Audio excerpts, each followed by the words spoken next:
အသက်25နှစ်ကျော်လာပြီဆိုရင်ဘာတွေဖြစ်တယ်လဲ25နှစ်ကျော်လာတဲ့အများမျက်နှာမှာရှိတဲ့ချွေးပေါက်တွေပို့ပြီးတော့ကျဲလာတယ်ကြွက်သားတွေပို့ပြီးတော့အာရော့လာတယ်အရေပြားတွေရောရဲလာပြီးတော့မျက်နှာမှာ fine lines တွေအရေးကြောင်းလေးတွေစပြီးတော့ပေါ်လာတယ်ဒါတွေအကုန်လုံးက collagen ထုတ်လုပ်မှုလျော့နည်းလာတဲ့လက္ခဏာတွေပဲဖြစ်ပါတယ်ကျမကတော့ညမိုးဖြူပါ Hexan Aesthetic and Wellness ရဲ့ Aesthetic နဲ့ Nutritionist တယောက်ပဲဖြစ်ပါတယ်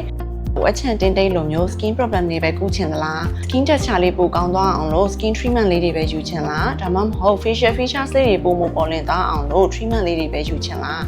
ဒီဟာတွေအကုန်လုံးအတွက်ကိုဆေးခန်းမှာလာရောက်ဆွေးနွေးလို့ရပါတယ်ရှင်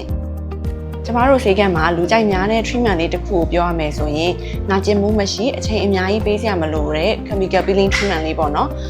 တကယ်ကိုပဲအေးအေးဆေးဆေးနဲ့ပုံမှန်လေးအနားယူရင်လုပ်လို့ရတဲ့ treatment လေးတစ်ခုပဲပေါ့နော်။ဒါစဉ်ပုံမှန်လို့ဖြစ်တဲ့ client တူရဲ့ပြောစကားအရဆိုလို့ရှိရင်မျက်နှာကညင်ညင်နွမ်းနွမ်းနဲ့ Hexan ကိုဝင်လာရတယ်။ treatment လေးလုပ်ပြီးသွားတဲ့အခါမှာမျက်နှာလေးကကြည်ပြီး glow ပြီးတော့ပျော်ပျော်ရွှင်ရွှင်နဲ့ပြန်ထွက်သွားရတယ်ပေါ့နော်